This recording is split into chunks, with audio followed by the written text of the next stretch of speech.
Assalamualaikum warahmatullahi wabarakatuh. Halo teman-teman semuanya.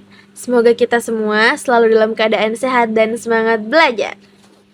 Di video pembelajaran kali ini, kita akan membahas tentang masa kepemimpinan Presiden ke-6 Republik Indonesia, yaitu Susilo Bambang Yudhoyono atau sering kita kenal dengan SBY.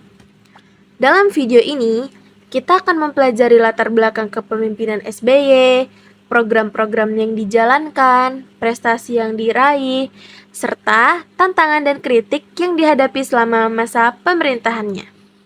Sebelum kita masuk ke pembahasannya, alangkah baiknya kita perkenalan terlebih dahulu. Halo teman-teman, perkenalkan, nama aku Dea Bunga Mariska, dan rekan-rekanku. Dan aku Suhartini. Aku Nimas Nur Fadriyatul Habba. Aku Nuril Lafi Rahmatil Jamilah. Aku Argadianto Leo Gustani Nur Rahman. Aku Muhammad Abiraya Sogi. Saya Ainur Yakin. Sekian perkenalan dari kami. Yuk langsung kita mulai pembahasannya. Baik, saya akan membahas tentang background Bapak Susilo Bambang Yudhoyono yang merupakan Presiden ke-6 Republik Indonesia yang menjabat selama 2 periode, yaitu dari tahun 2004 hingga 2014. Masa kepemimpinannya berlangsung pada era reformasi ketika Indonesia sedang memperkuat sistem demokrasi dan membangun kembali perekonomian nasional setelah krisis 1998. Pemerintahan SBY dikenal dengan pendekatan yang cenderung moderat, serta menekankan stabilitas politik dan pertumbuhan ekonomi. Latar belakang: Susilo Bambang Yudhoyono lahir di Pacitan, Jawa Timur pada tanggal 9 September 1949. Ia memiliki latar belakang militer dan mencapai pangkat Letnan Jenderal di Tentara Nasional Indonesia.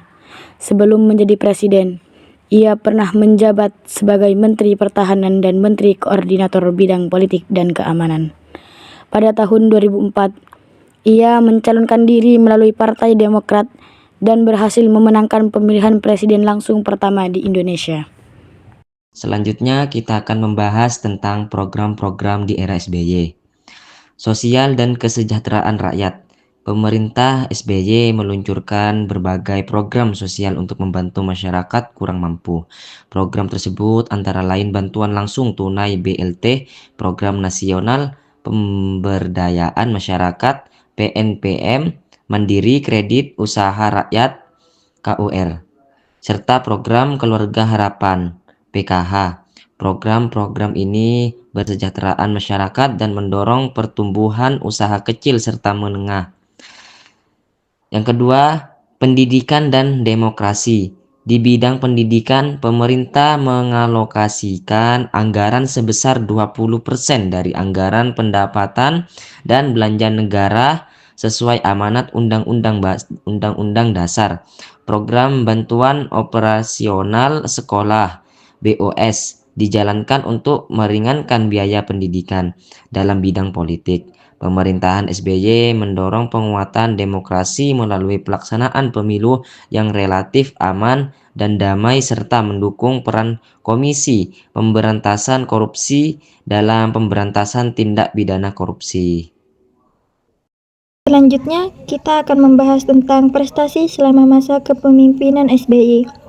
Indonesia mampu mempertahankan stabilitas ekonomi bahkan ketika terjadi krisis ekonomi global tahun 2008. Angka kemiskinan mengalami penurunan secara bertahap. Demokrasi di Indonesia juga semakin berkembang dengan pelaksanaan pemilu yang relatif aman dan damai. Dalam hubungan internasional, Indonesia semakin aktif dalam forum global seperti ASEAN dan G20, sehingga posisi Indonesia di tingkat internasional semakin diperhitungkan.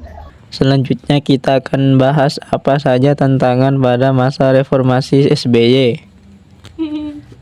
Selama menjabat pemerintahan, SBY menghadapi berbagai tantangan baik dari dalam maupun luar negeri. Salah satu tantangan besar adalah dampak krisis ekonomi global tahun 2008. yang memengaruhi perekonomian dunia.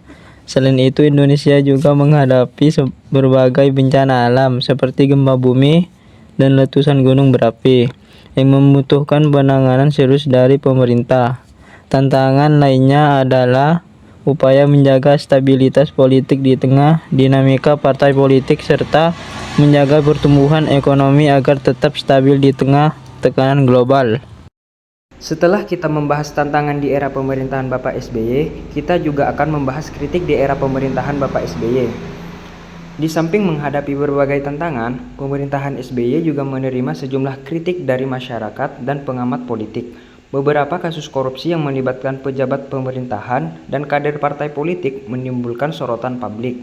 Kebijakan kenaikan harga bahan bakar minyak juga memicu pro dan kontra di masyarakat. Selain itu, terdapat pandangan bahwa pemerintahan dinilai kurang tegas atau lambat dalam mengambil keputusan pada situasi tertentu, sehingga menimbulkan perdebatan di ruang publik. Dan dapat kami simpulkan bahwa di era kepemimpinan Susilo Bambang Yudhoyono memimpin Indonesia selama 2 periode dengan fokus pada stabilitas politik, pertumbuhan ekonomi, dan penguatan demokrasi. Berbagai program sosial dan pendidikan dijalankan untuk meningkatkan kesejahteraan rakyat.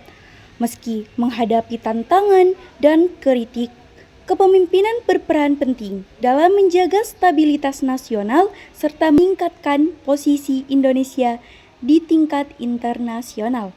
Sebagai generasi muda, kita dapat mengambil pelajaran dari sejarah untuk membangun Indonesia yang lebih baik di masa depan. Demikian pembahasan kita kali ini. Wassalamualaikum warahmatullahi wabarakatuh.